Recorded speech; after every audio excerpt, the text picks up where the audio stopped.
भगवान श्री कृष्ण और देवी राधा की अनमोल प्रेम कहानी। कभी कभी कहीं कहीं जब भगवान श्री कृष्ण अपने द्वारका नगर में राजा के रूप में राज करते थे, वे अपने साकी गोपियों और भक्तों के साथ अपने रासलीला का आनंद लेते थे। इसके बावजूद उनके दिल का सबसे गहरा रहस्य देवी राधा के प्रति था। राधा एक सुंदर गोपनी थी और उनकी सुंदरता के साथ ही उनकी आत्मा की पवित्रता भी थी। उनके चेहरे की मुस्कान और आंखों की ब्लिंक भगवान कृष्ण को खींच लेती थी। राधा और कृष्ण के बीच का प्रेम एक अद्वितीय था। राधा के साथ उनके वनवास के समय जब वे वृंदावन में रहते थे, उनका समय बिताना भगवान कृष्ण के लिए सबसे महत्वपूर्ण था। उनके प्रेम की गहरी बातें वन में गोपियों के बीच बहुत प्रसिद्ध थीं। एक दिन भगवान कृष्ण ने गोपियों के साथ रासलीला का आयोजन किया। रासलीला के दौरान वे अपने अनेक साथियों के साथ खेल रहे थे, लेकिन उनका ध्यान हमेशा राधा पर ही रहता था। वे बिना बताए अपने सखाओं से बाहर निकलकर राधा के पास गए और उनके साथ एक मनमोहक नृत्य किया। राधा भगवान कृष्ण के साथ नृत्य करते समय खुशी के साथ साथ परम प्रेम का भी अनुभव कर रही थी।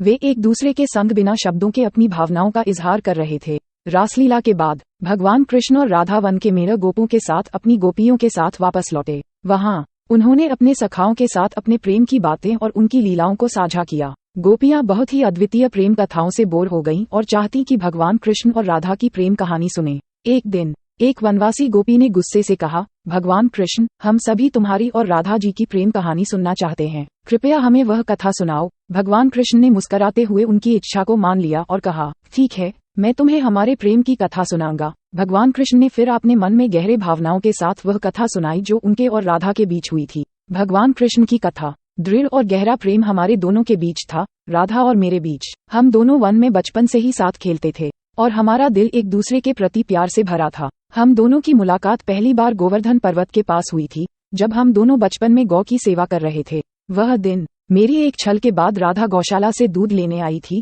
और जब वह दूध की बर्फी छल से ढकी हुई थी तो मैंने उसके साथ छिपकर खेलना शुरू किया। वह चिल्लाने लगी और मैं उसके मुंह को अपने होठों से ढक दिया। तब हम दोनों ने आपस में अद्भुत नृत्य किया और हमारा प्रेम बढ़ता गया। हम दोनों ने एक दूसरे के साथ समय बिताना शुरू किया और हमारा प्रेम एक अद्वितीय और गहरा रिश्ता बन गया। गोपियां भगवान कृष्ण की कथा को ध्यान से सुन रही थीं और वे बहुत अच्छा लग रहा था कि वे उनके प्रेम की कथा सुन रही थीं। उन्होंने ये भी देखा कि भगवान कृष्ण के आंचल में एक मंगल सूत्र है, जिससे साफ हो जाता है कि वे राधा के साथ विवाहित हैं। कथा सुनने के बाद गोपियां बहुत खुश हुईं और उन्होंने अपने मन में भगवान कृष्ण और राधा के प्रेम का आभार जताया। वे समझ गईं कि इस प्रेम की अद्वितीयता और गहराई के कारण ही यह प्रेम विश्व में अनदेखा है और हमेशा हमारे दिलों में बसा रहेगा। इस प्रकार भगवान कृष्ण और देवी राधा की प्रेम कहानी ने सभी के दिलों को छू लिया और उन्होंने समझा कि प्रेम का सच्चा मार्ग वह है जो आत्मा को एक दूसरे के प्रति समर्पित करता है। इसके बाद गोपियां और गोप भगवान कृष्ण के प्रेम के बारे में और भी कई कथाएं सुन